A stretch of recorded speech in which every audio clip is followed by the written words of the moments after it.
Kila mtu alipoingia hata kanisani utasikia Baba nakushukuru, tunamfunga shetani katika jina la Yesu.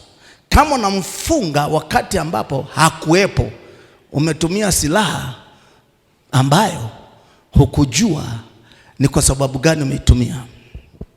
Yesu anasema hivi, kwa maana pasipo mimi ninyi hamwezi kufanya neno lolote.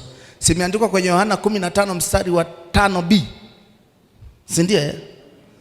Yesu anasema maana pasipo mimi. Kwa hiyo controller wa Ukristo, controller wa kukuongoza nini cha kuomba na kwa muda gani ni nani? Ni Yesu Kristo, kwa uwezo wa Roho wake Mtakatifu aliye ndani yako. Na watu wengi wameshindwa kufanya mazoezi hayo. Laiti ungeanza kuelewa vitu hivi na kuwa na nidhamu, maneno yako tayatumia machache, Yesu anajifunua ndani yako, ushindi unatokea. Maana si wewe unayeishi sasa, bali Kristo ndani yako. Isaya 62 mstari wa 10 inaeleza ni vita vya kiroho. Kama umefika tuanze hapo, sema amina. Anasema piteni, piteni katika malango, itengenezeni njia ya watu.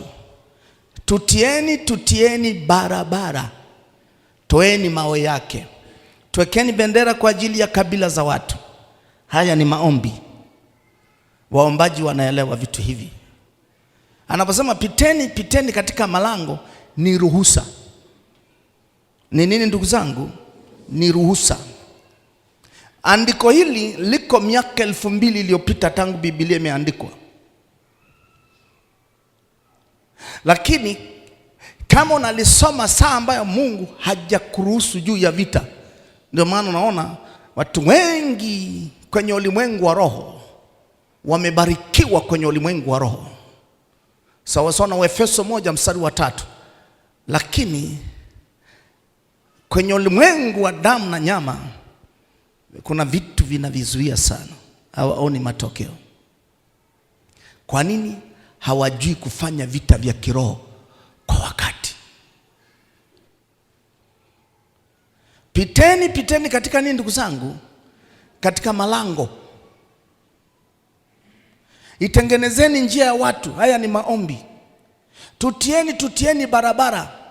Anaposema tutieni barabara, maana yake tengenezeni barabara. Tuwekeni kwenye nafasi, tuwekeni kwenye njia. Tunaenda sawa? Anaposema toeni mawe yake. Kwenye ulimwengu wa roho mawe ni vizuizi. Ni nini ndugu zangu? Ni vizuizi vinavyoweza kuzuia. Anaposema tokeni bendera kwa ajili ya kabila za watu. Bendera maana yake ni ushindi. Siku za nyuma tulipojifunza kidogo, nikakwambia kuna watu wanaweza wakafanya vita vya kiroho hata hawasikii sauti ya Mungu, lakini wanaomba msukumo kwa uongozi wa Mungu. Mwisho anaona kwenye maono yake, ama amelala ama saa hiyo anaomba, Mungu anaamua kujifunua, anamuonyesha bendera iko inapepea mahali. Hutasikia sauti, maana yake hiyo ni ishara ya Mungu kwamba ushindi tayari umetokea. Usiendelee kuomba tena mwanangu. Au unaona ulikuwa unapita kwenye pori ambao huoni njia, ni kama mtu ambaye amepigwa bumbuazi, haoni njia.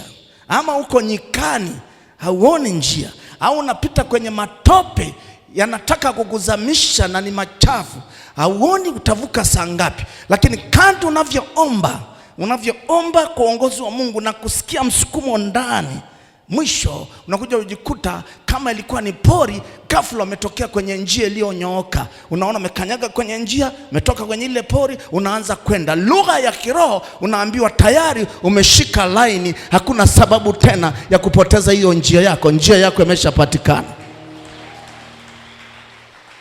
Umenielewa kitu nasema? Bwana Yesu asifiwe. Haleluya.